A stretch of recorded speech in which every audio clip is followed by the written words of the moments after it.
1 Coríntios, capítulo 13. Todos nós, por favor.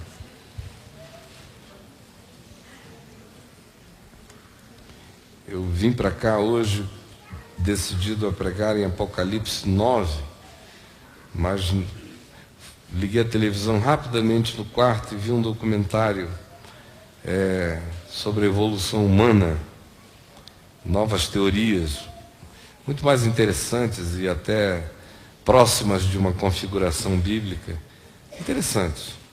E o meu coração se emocionou, porque se você abrir a mente para Deus e o seu espírito, tudo fala de Deus para você. Tudo, tudo, tudo. Você simplesmente começa a ficar... Não pode ir ao circo que Deus fala contigo. Em todo lugar, meu Deus. Tudo, tudo, tudo. A terra toda está cheia da sua glória. Você começa a descobrir isso. E vai ficando tudo trepidante. De repente, o documentário lá do National Geographic me abençoou a alma. E mudou uma referência do meu coração aqui para 1 Coríntios 13. E eu queria ler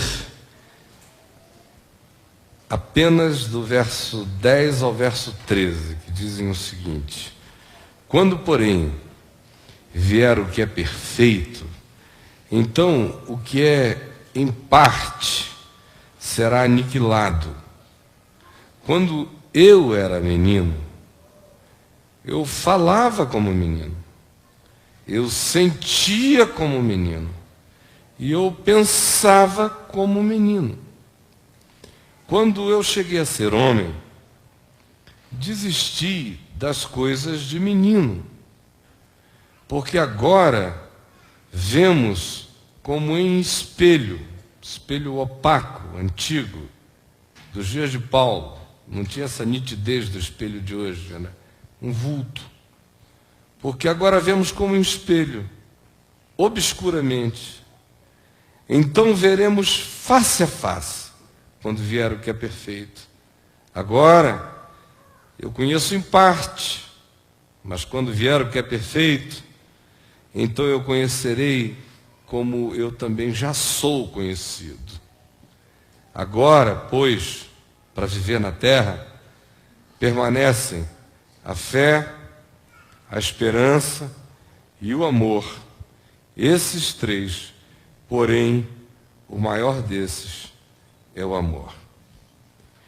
Pergunta que qualquer ser que não tenha ficado entupido, bloqueado, idiotizado na terra, se faz pelo menos uma vez na vida e com um mínimo de saúde existencial e psicológica, se faz muitas vezes na vida, por que eu nasci, por que eu estou aqui?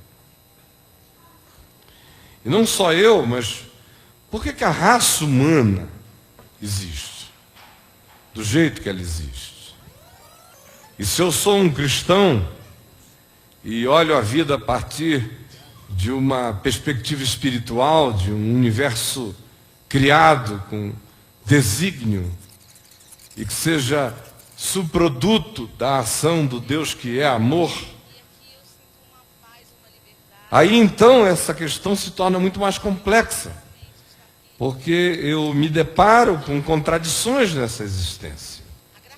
De um lado, eu olho em volta e vejo perfeições que seriam completamente perfeitas não fossem as nossas intervenções catastróficas. Do mais, o clock, o universo, a sincronicidade do cosmos é tão extraordinária que se não houver uma inteligência fazendo intervenções destrutivas, ele permanece, se renova, se recria, continua. E você vê que a quantidade de anomalias na criação, nas criaturas, é infinitamente inferior à quantidade de anomalias que você encontra na espécie humana. Por causa de todos os experimentos que os humanos fazem com os humanos, com todas essas coisas que a gente faz, a gente adoece de nós mesmos.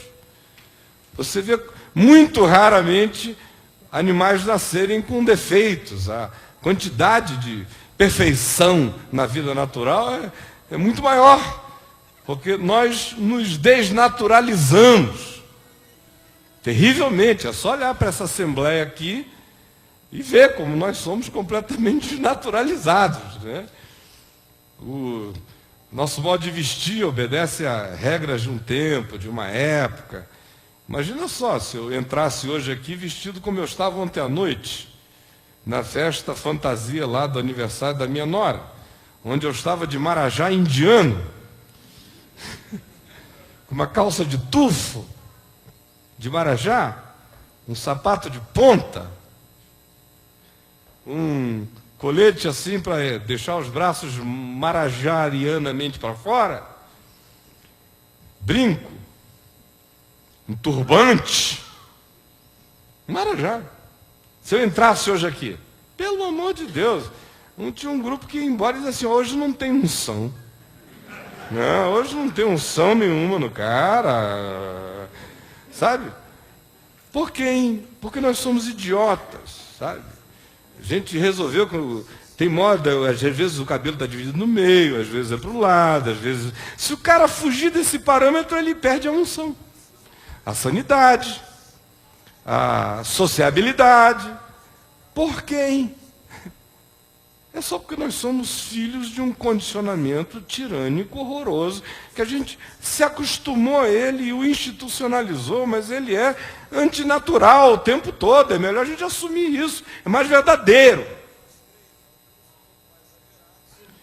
Como eu disse, quando você é cristão, vendo a vida com uma perspectiva espiritual, o sofrimento sobre por que eu estou aqui aumenta por causa das contradições, porque de um lado eu vejo esse universo perfeito, de outro lado eu vejo o que a espécie humana faz a si mesma, de si mesma, contra a vida, e observo e vejo a quantidade enorme de resultados malignos e malévolos e de coisas que graçam, produzindo dor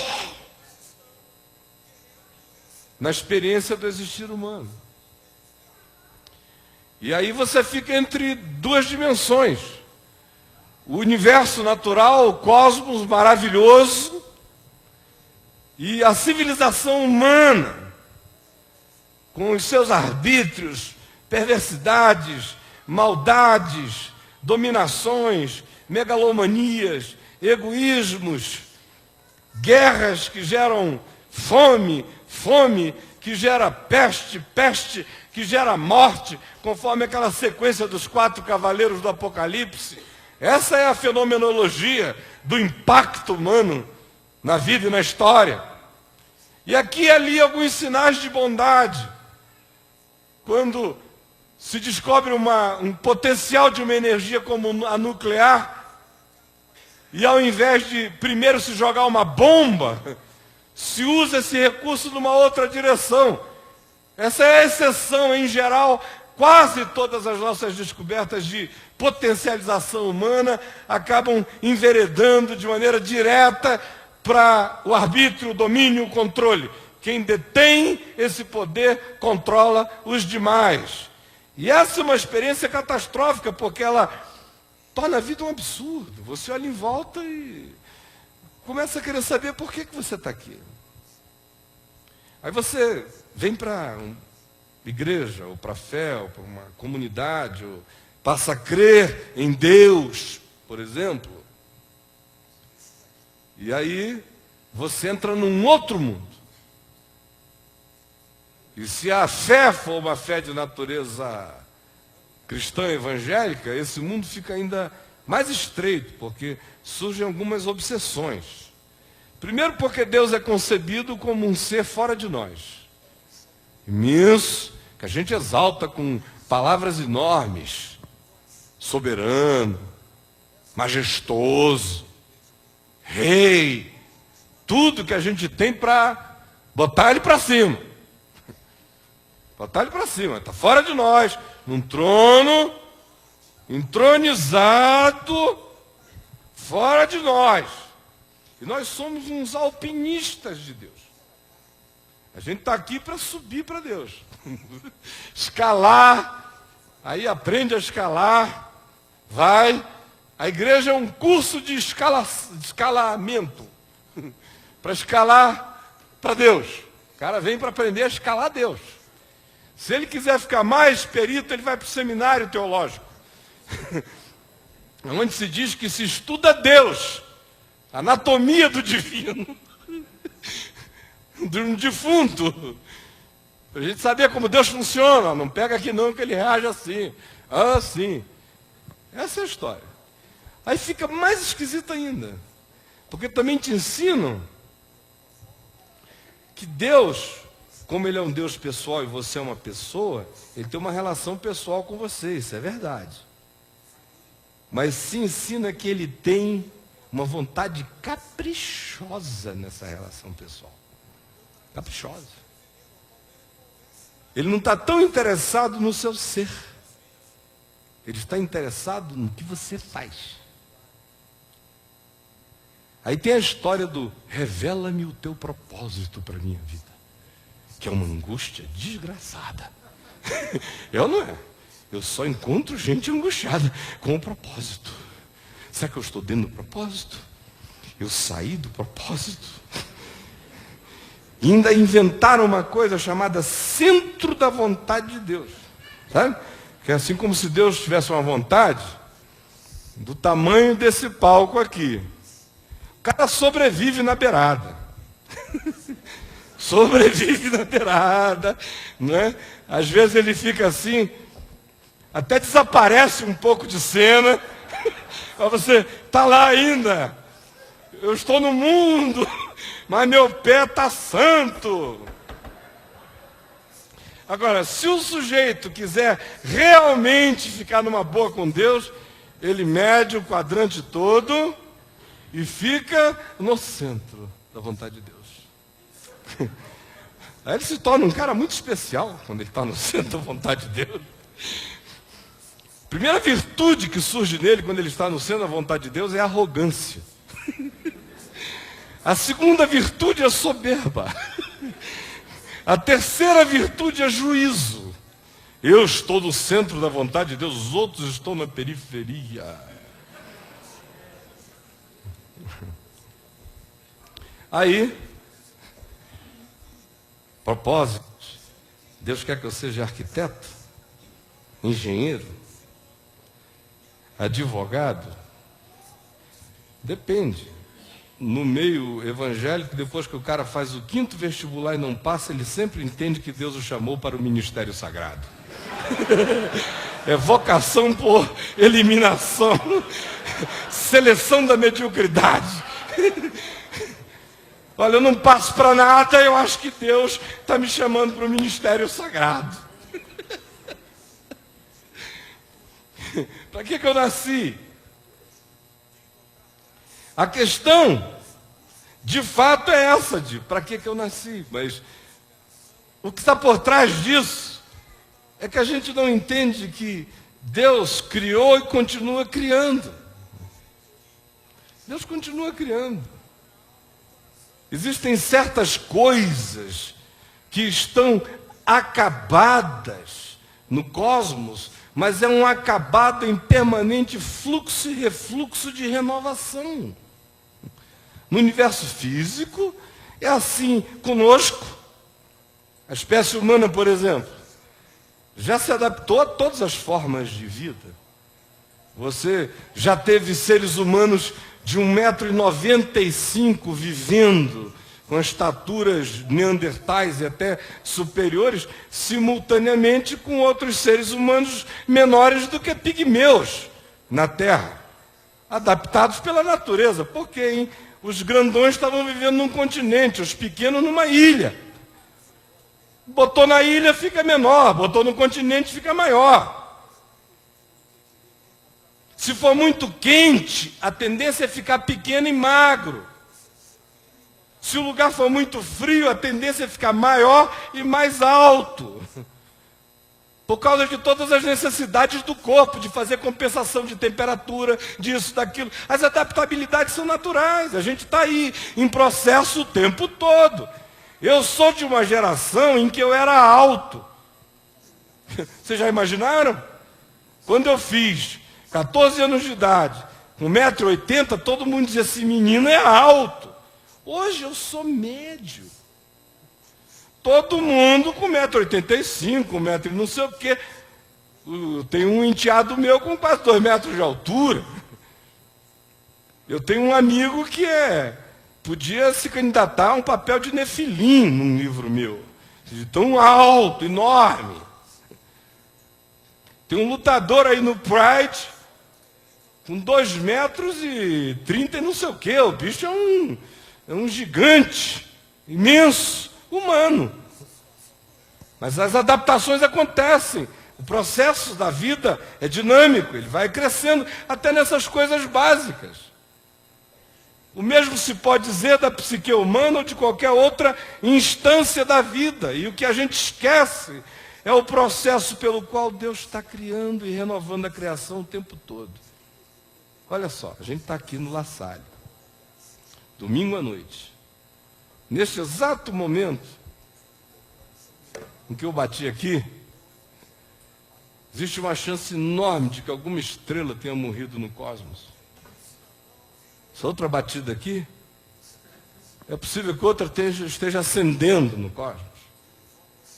E não é varinha de condão, a gente tem uma visão mágica de que Deus faz assim, tchim, estrelinha, aí estrelinha. Aí ele, tá bom estrelinha, desculpa, você já viveu muito, agora eu vou implodir você, tá bom?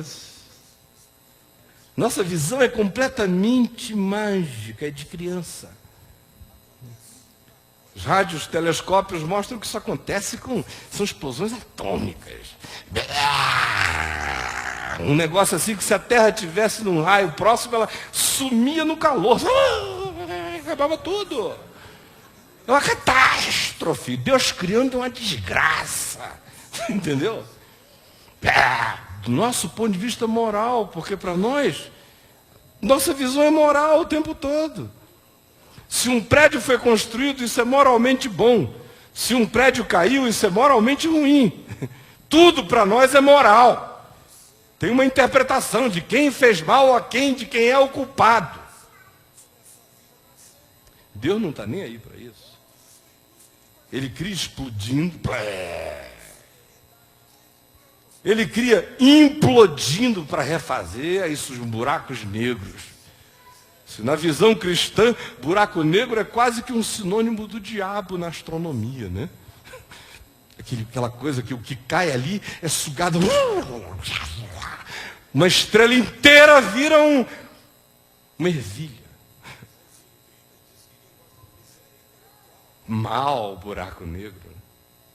Deus criou o buraco negro. Sem buraco negro não tem essa... As coisas não viram, ele não desemborca o cosmos outra vez, o tempo todo, bilhões de galáxias. Agora, a nossa visão é chocante. Como você vê um vulcão explodindo. Deus está com raiva da Terra. Não, cara. Esquentou demais lá embaixo e saiu. Só isso. É um fenômeno. Quem mora na beira vai viver com o fenômeno.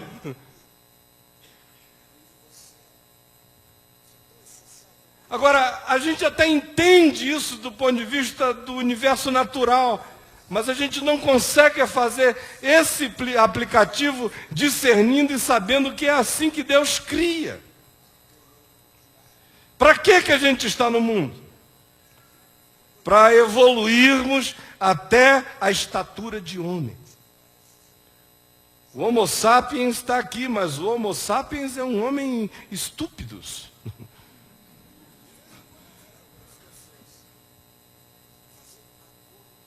Até hoje, a Terra só conheceu um homem absolutamente pleno, o Filho do Homem.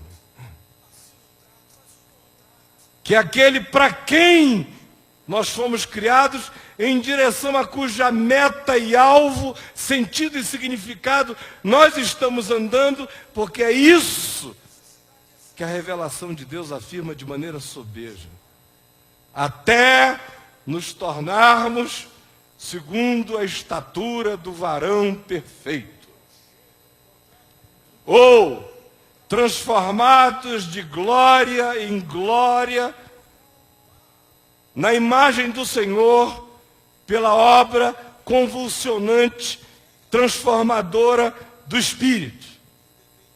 Ou, ainda, para que nos tornemos conforme a imagem do Filho de Deus.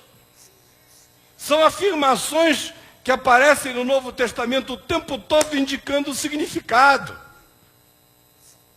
O significado que está perdido no nosso meio. Porque hoje a visão está tão absolutamente tapada que na melhor das perspectivas o cara entende da seguinte maneira: eu nasci para ser alguém na vida. Deus me ajuda a ser alguém na vida. Ser alguém na vida é ser alguém socialmente superior à família. Ser alguém na vida é alguém que seja percebido pelos demais. Ser alguém na vida é alguém que consegue coisas. Ser alguém na vida é alguém que tem uma determinada estabilidade financeira, pela qual ele é categorizado como um indivíduo bem-sucedido. Ser alguém na vida é terminar uma faculdade. Ser alguém na vida é fazer um mestrado. Ser alguém na vida é ser reconhecido. Ser alguém na vida é fama. Ser alguém na vida é respeitabilidade. Ser alguém na vida é qualquer dessas coisas, dependendo da ambição do freguês. Aí é para isso que ele vive. Aí o cara sente aquela importância danada, né? Você veja qual é a perspectiva de ser alguém na vida. É plantar uma árvore, construir uma casa e escrever um livro. Pela madrugada. Eu não construí a minha casa. O cara está morrendo frustrado porque ele não construiu a casa dele. Eu não fui ninguém, minha vida me maltratou. Deus esqueceu de mim, eu não construí a minha casa. Nem Adão. Nem Jesus. Jesus criou todas as árvores, mas a única ação dele no Evangelho em relação a uma árvore foi secar uma. Uma figueira. E não tinha onde reclinar a cabeça. E era o maior boca livre da história. Maior boca livre. Eu falo enquanto como enquanto falo. E vamos lá. E diz que tudo é muito simples, se reduz a uma só coisa. Mas isso não nos contenta. Porque a gente está aqui para outras coisas, de acordo com o curso deste mundo, de acordo com o príncipe da potestade do ar, de acordo com a tirania invisível que nos foi imposta e que a gente segue, sem jamais perguntar se aquilo vai realizar alguma coisa em nós ou se nossa existência tem a ver com cumprir essa meta. Apenas. Esquecidos, especialmente nesses dias, de que Deus está interessado no ser. Do contrário, ele diz àquele homem que no Evangelho serve de ilustração, e que diz para si mesmo: regala-te, ó alma, fica feliz, porque tens bens estocados para muitos e muitos anos, aproveita. Esquecido de si mesmo e do significado de sua existência, transformou a vida inteira apenas num agir instintual, hedônico, que não guarda nenhuma reserva de interesse para o significado da vida e do ser. Nenhuma. Jesus disse que acerca desse homem se diria: louco, hoje mesmo te pedirão a tua alma e o que tens. Para quem será? Para quem será? Agora, a gente pega e vai vivendo sem a menor percepção de que o propósito de Deus, a vontade de Deus, vai se realizar porque a vontade é de Deus. Você entendeu?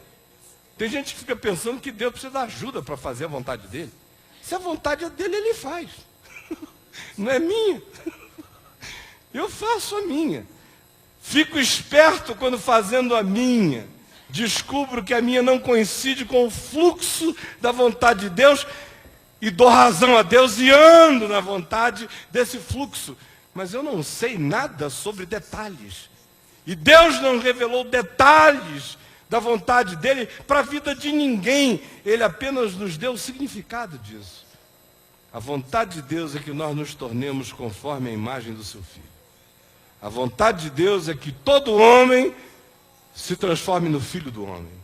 A vontade de Deus é que todo indivíduo gerado em Cristo cresça para ter a mente de Cristo, a consciência de Cristo, para entender e discernir a vida conforme o olhar de Deus. Esse é o propósito, esse é o sentido. Com casa, sem casa, com carro, sem carro, com emprego, sem emprego, com PhD, sem PhD, concursado ou trabalhando na roleta do ônibus. Não interessa em que nível ou como você sobrevive. O projeto de Deus para todos nós é um só. Independentemente do seu QI, do seu QE, do seu pai, da sua mãe, da sua profissão, da sua ambiência social, do lugar de onde você é oriundo, ninguém escapa desse desígnio. Seja belo, feio, gordo, alegue autoestima baixa, ou se orgulhe de uma alta, nada disso interessa. No fim, o que interessa é que a vontade de Deus é fazer de meninos homens. Fazer de gente que anda levada como criança por qualquer ventinho de doutrina e qualquer sopro, perdidos e teleguiados, conduzidos e marionetados como uns puppets, por pastores malévolos ou líderes gananciosos para lá e para cá. A vontade de Deus é romper isto e fazer com que cada ser humano tenha a mente de Cristo. É para isso que a gente está aqui, para evoluir nessa direção. Não é para chegar aos 80 anos e dizer assim, olha, quantas fazendas eu tenho. Então, se você puder ter muitas, aleluia. Eu espero que você me convide para ir lá, porque eu adoro uma boca livre. Agora, isso não me diz absolutamente nada a teu respeito. E você pode continuar a ser aquele louco que está com 12 fazendas e sem alma. O filho te odiando. A esposa pedindo a Deus que abrevie os teus dias na terra. A sogra pedindo a Deus como vingança que não morra antes de ti. E você arrotando conquistas. Idiota e ameninado. Bobo, completamente bobo, bandeiroso e não se enxerga. Se arruma, bota 1000 caras e não descobre, não discerne que ele é uma bandeira pura. De que ele é a explicitação da própria idiotice, mas não se enxerga. Nós estamos aqui para virarmos conforme a imagem do Filho de Deus, que é o Filho do homem, que é Jesus. A vontade de Deus eu não preciso caçá-la no cosmos, ela é simples. Ama a Deus de todo o teu coração, de toda a tua força, de todo o teu entendimento, com toda a tua alma. Ama o teu próximo como a ti mesmo. Por isso, o que quereis que os homens vos façam, fazei isso vós também primeiro a eles. Esta é a vontade de Deus, é toda a lei e os profetas. O resto é conversa fiada.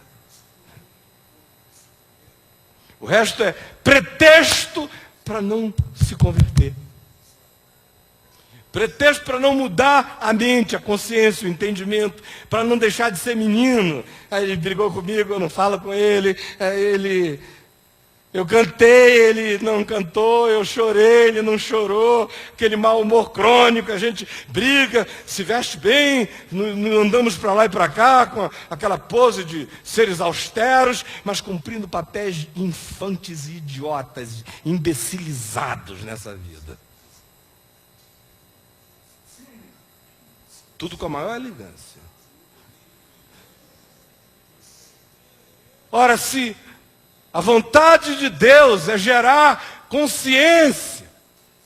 Se a vontade de Deus é fazer com que os hominídeos, que viraram homo, que viraram homo sapiens, que viraram qualquer outra coisa, tomaram consciência, e no passado vieram de primitividades acerca das quais a própria Bíblia nos fala, porque nós não toleraríamos hoje, no convívio social, um Sansão frequentando o caminho da graça. Dá para tolerar o Sansão frequentando o caminho da graça? Uma vez pregando em Bangu 1, eu dei uma Bíblia para um cara chamado Eucanã, que está lá até hoje. O apelido dele era Sansão. Aí eu dei uma Bíblia para ele, falei, Eucanã, lê isso aqui. Aí ele, vou ler, reverendo, vou ler. Aí começou a ler lá. Quando ele chegou no livro de Juízes, um dia eu estava lá visitando, ele virou para mim e falou, vou lhe dizer, reverendo, cheguei a uma grande conclusão, eu sou um homem de Deus, só nasci na era errada. Porque aquele Sansão ali, aquele ali, eu e ele, ó, pô, o cara saía de manhã, matava 4.000, semana seguinte mais 3.000, uma queixada de jumento, porta da cidade, as prostitutas de Gaza, que maravilha.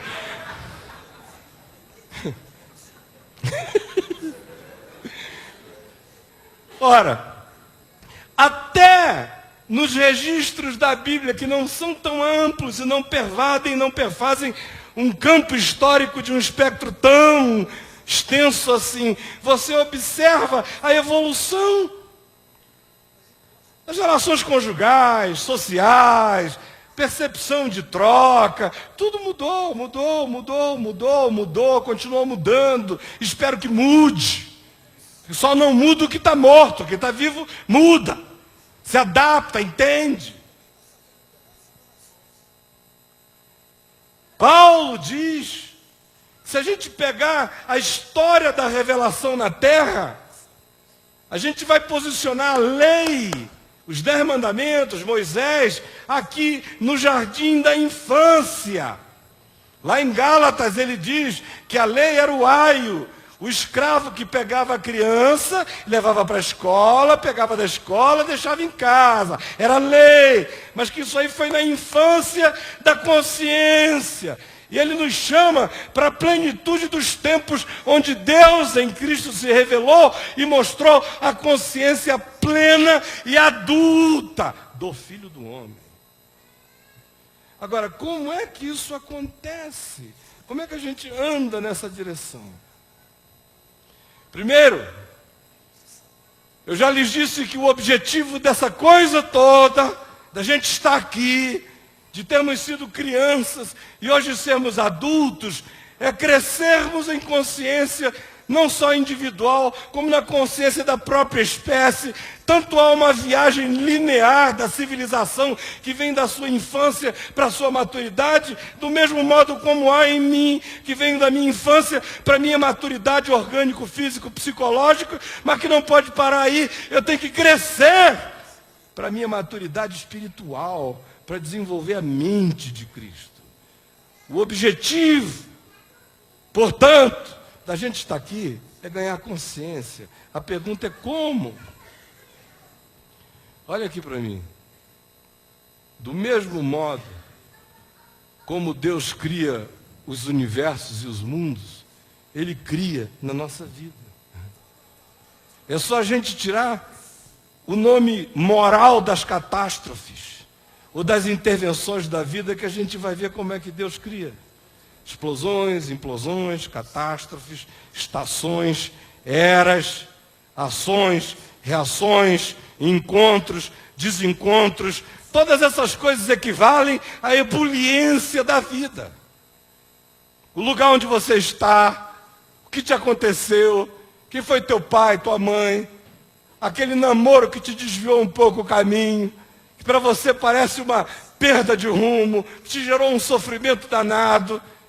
Foi horrível, mas quem sabe você sem aquilo seria um produto absolutamente piorado. Foi bom aquela dor, aquela agonia, aquela perda, aquela frustração, aquele cair de ficha, aquele apocalipse, aquele abrir de cortinas.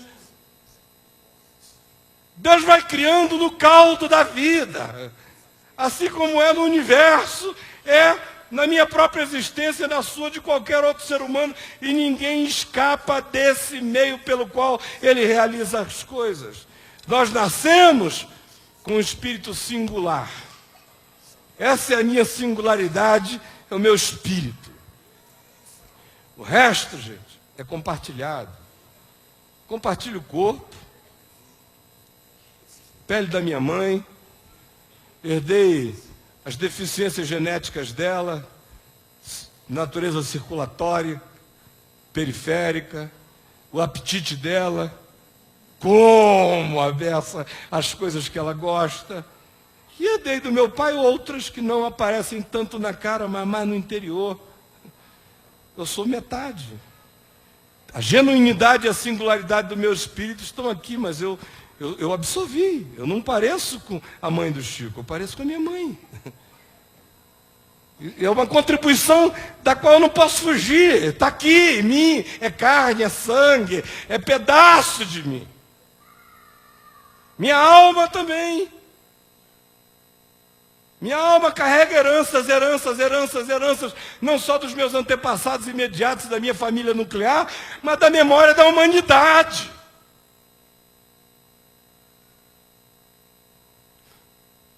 Eu faço parte desse processo. Nascemos com essa singularidade do espírito, mas no resto nós compartilhamos tudo.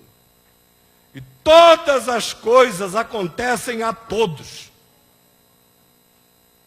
Todas as coisas acontecem a todos. Mas é a maneira de enxergar o que nos acontece, aquilo que gera ou não consciência em nós. Olha aqui para mim. Todas as coisas acontecem a todos. Mas é a maneira como a gente enxerga o que nos acontece, o que gera ou não consciência em nós. Acontece para todo mundo, ninguém escapa. É por isso que Paulo diz que todas as coisas, conjuntamente, conjunto com as sincronicidades, todas elas, com os fatores e os vetores e as intervenções da vida, esse caldo inteiro que pega a minha singularidade, mais as minhas heranças, mais as circunstancialidades, mais os fenômenos, mais as catástrofes, mais os imprevisíveis, mais as ações, mais as reações, mais tudo o que compõe a vida, todas as coisas cooperam conjuntamente para o bem daqueles que amam a Deus. Senão é só desgraça. Se não amar a Deus, cara, o que sobra? Ais, desconfortos, lamúrias, num universo designificado e abandonado e descriado, e eu sozinho, chateado, porque meu nome não é Gates, e nem o primeiro Bill. É João. E o sobrenome eu não vou dizer, porque da Silva não pode mais, porque o nosso presidente não vai gostar. Mas teve um tempo que os da Silva serviam para cobrir tudo mais, né? Eu fico à vontade que a minha mãe é da Silva. Mas quando você ama a Deus, aí a interpretação muda. Se não amar a Deus, nada se constrói na consciência. Se amar a Deus, o caldo inteiro da existência produz vida, adulteza, maturidade, consciência, mente de Cristo. Se não amar a Deus, só gera amargura, descriação, falta de significado e uma vida que se torna cada vez mais existência de topeira na terra. É o olhar a vida se sabendo o objeto de uma construção de amor, apesar dos acidentes, é o que forma uma consciência que esquece o que passa e prossegue para as coisas que adiante de nós estão. Só com esse olhar, só com essa consciência é que você chega e avalia a história. Esquecendo-me das coisas que para trás de mim ficam, eu prossigo para aquelas que adiante de mim estão. É o que Paulo diz.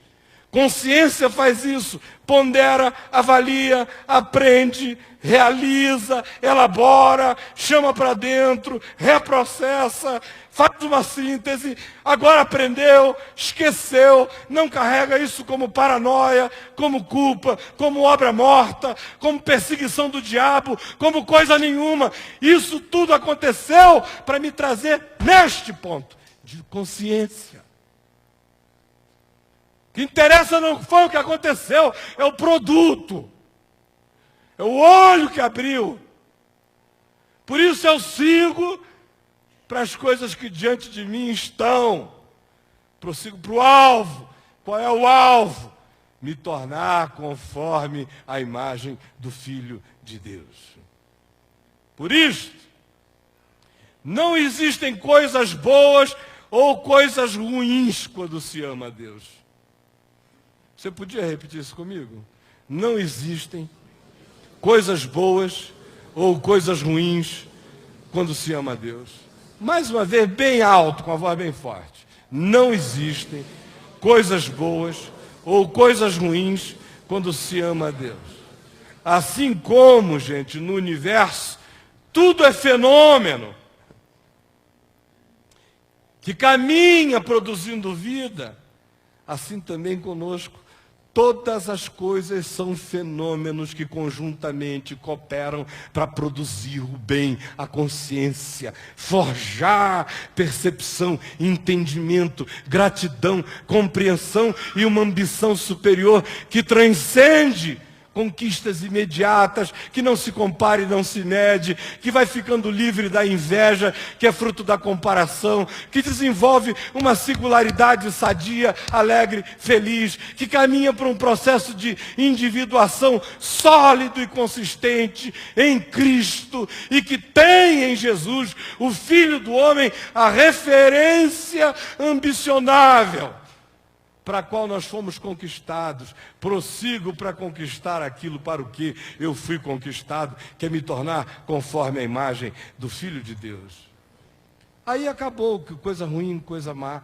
Vocês lembram das respostas de Jesus, como algumas parecem até ridiculamente chocantes? Tem um cara cego de nascença.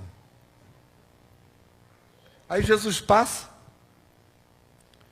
e vê o homem, não pede licença a ninguém, cospe no chão. Olha só como é que os tempos mudaram. Cospe no chão, faz um emplasto. Placo, placo, placo, placo. Alguém diria assim: aleluia, é o cuspe do Filho de Deus, aleluia.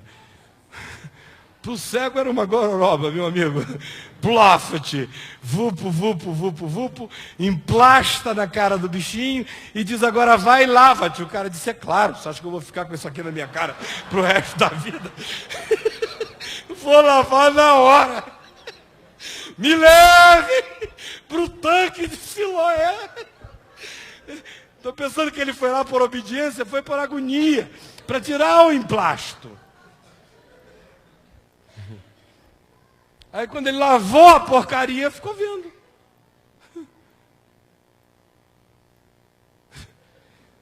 Lavou, ficou vendo. Aí alguém perguntou: Senhor, olha uma pergunta cretina, né? Quem pecou?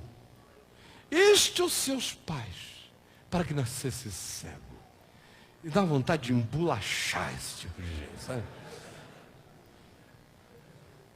Quem pecou, Senhor? Foi a tua mãe que pecou.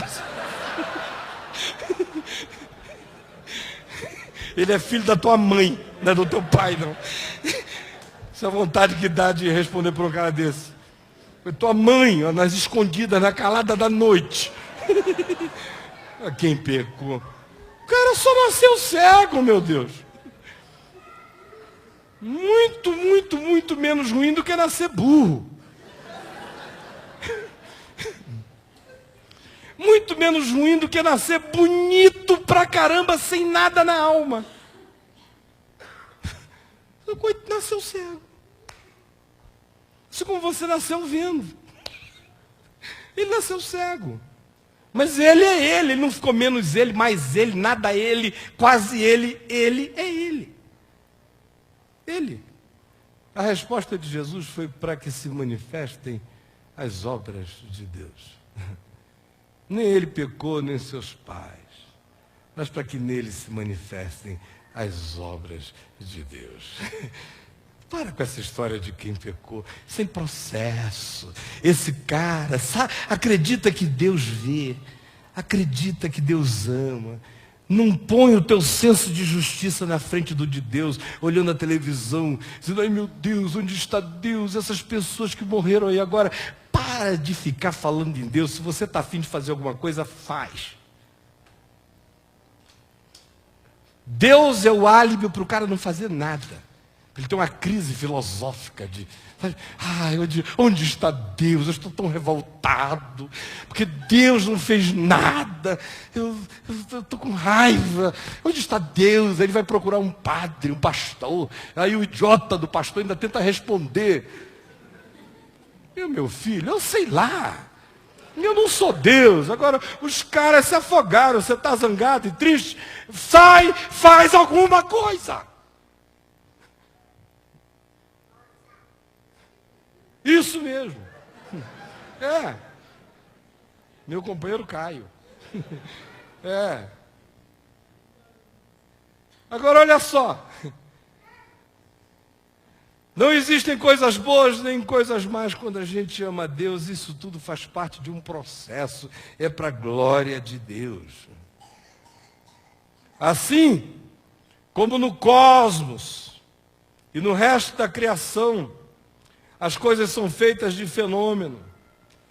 E ainda assim novas ordens são criadas e recriadas e restabelecidas, embora a visão de fora seja de uma coisa que às vezes se caotiza, mas aquela caoticidade precede a nova ordem. No princípio, criou Deus os céus e a terra, porém, estava catastrófica e vazia. No princípio é assim que ele vai. Mas o Espírito perambulava sobre as águas, agitando novos mundos, vibrando novas criações. É assim que Deus faz. E o objetivo disso tudo é chegar e produzir no homem, não o Homo sapiens. O Homo sapiens é o guri dessa história. É produzir o homem cristificado, feito conforme a imagem de Jesus. E o caminho desse homem não começa muito longe dos céus, nem muito profundo no abismo. O caminho desse homem começa com essas palavras simples. O caminho dessa consciência e dessa formação começa aí. O que tu queres que os outros te façam, faze tu a ele. Se você puser o pé aí, a sua conversão iniciou. Antes disso, meu amigo, nada iniciou na sua vida. Nada. E eu quero ler agora o texto todo de 1 Coríntios 13. E queria que você fizesse um exercício comigo para a gente terminar. E desse momento em diante, ninguém se mova, ninguém converse, ninguém se movimente, ninguém faça nada. Ouça isso com o seu melhor coração, para você não ter perdido o seu tempo vindo aqui. 1 Coríntios 13.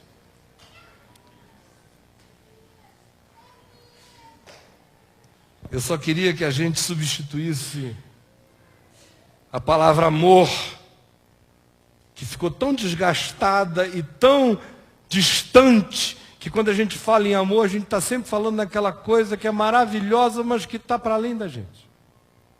O de 1 Coríntios 13, então, ai meu Deus, é lindo, é bom para enganar casal em dia de casamento, mas não aterriza no chão desse mundo.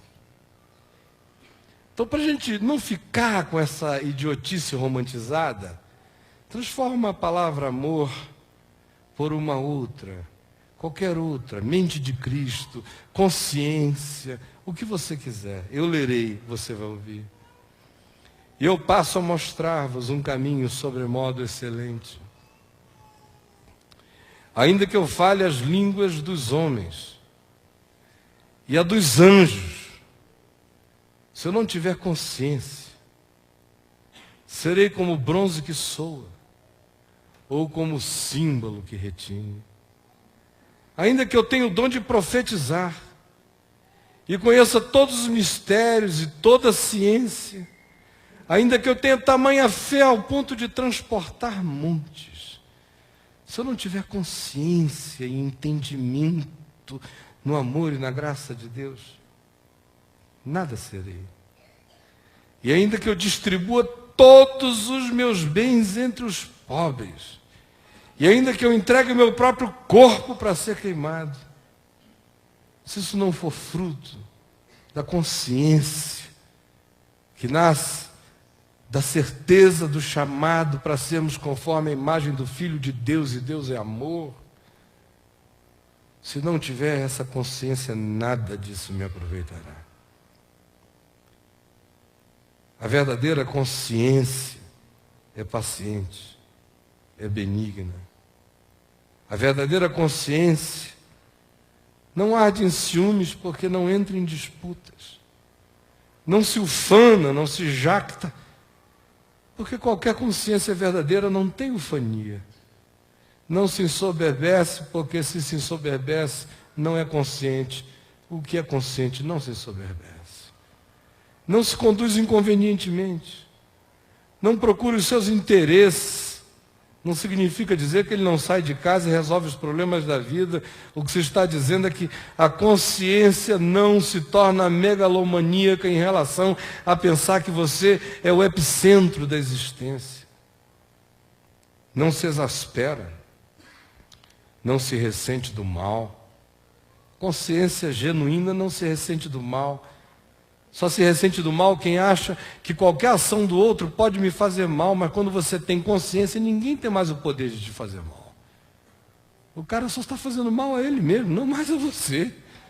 Você está liberto do mal. A verdadeira consciência não se alegra com a injustiça. Não faz como um deputado que me ligou essa semana para me dar uma boa notícia de que um cara que tinha me feito mal a beça no passado estava todo ferrado. Me ligou e disse: olha, eu tenho uma boa notícia para lhe dar, reverendo. Falei: qual é? Sabe o fulano? Ficou 30 anos fazendo isso e aquilo. Olha só o que aconteceu com ele. Ele me contou lá uma história que não era novidade, eu já conhecia as histórias há 30 anos, isso foi só um episódio mais recente. Aí eu fiquei ouvindo, ele falou: estou lhe dizendo isso assim para lhe alegrar o coração com a justiça de Deus. Falei: meu irmão, pelo amor de Deus. Eu conheço a mulher desse cara, o nome dela é tal, os filhos dele, fulano, beltrano, não sei quem. Eu conheço ele é o fulano. Ele viveu como um calhorda. Mas eu não estou alegre com o que está acontecendo com ele, com a maldade. Eu estou pedindo a Deus que isso contribua para o bem dele, que haja uma chama de amor de Deus no coração dele, para ele, que já está idoso, não morrer nessa vagabundagem espiritual. E se acordar enquanto é tempo. A consciência não se alegra com a injustiça. A consciência regozija-se com a verdade. Onde há a verdadeira consciência conforme a mente de Cristo, aí tudo se sofre, não porque se tenha prazer no sofrer, mas porque se suporta. A consciência suporta. A consciência crê. A consciência espera. A consciência cresce, cresce, cresce. E ela só é consciência se é fruto do amor, por isso jamais acaba. Mas havendo profecias que dividem igrejas, fazem surgir denominações, que atraem multidões. Vamos lá, que tem uma unção, tem um irmãozinho fazendo profecia. Sem nenhuma consciência, coitado, é um chimpanzé carismático. E um monte de outros.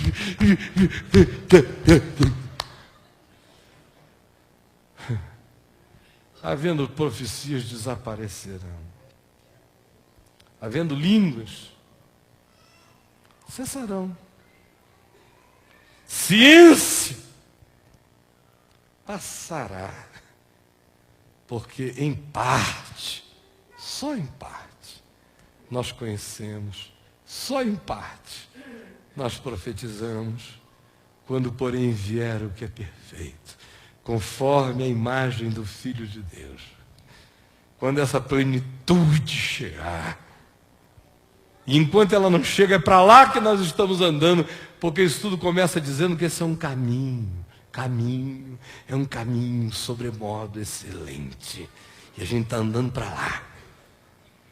Quando, porém, vier o que é perfeito, então o que é em parte, pelo que a gente briga e mata hoje, será aniquilado. Você está brigando pelo que não vai existir.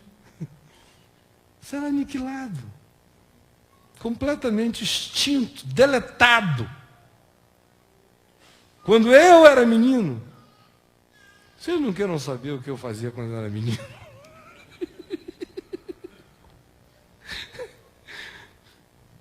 Eu falava como menino.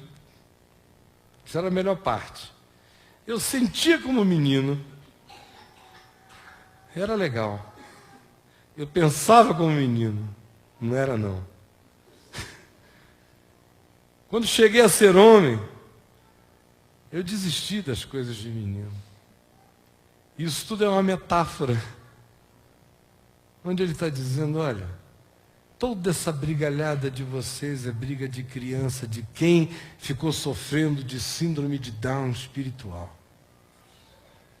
Agora, pelo amor de Deus, o equipamento está todo pronto, o caldo da vida está girando, as novas, as supernovas, as explosões, as implosões, as criações, os buracos negros, as tempestades, os encontros, os desencontros, os amores, as perdas, todas essas coisas conjuntamente contribuem para o bem daqueles que amam a Deus.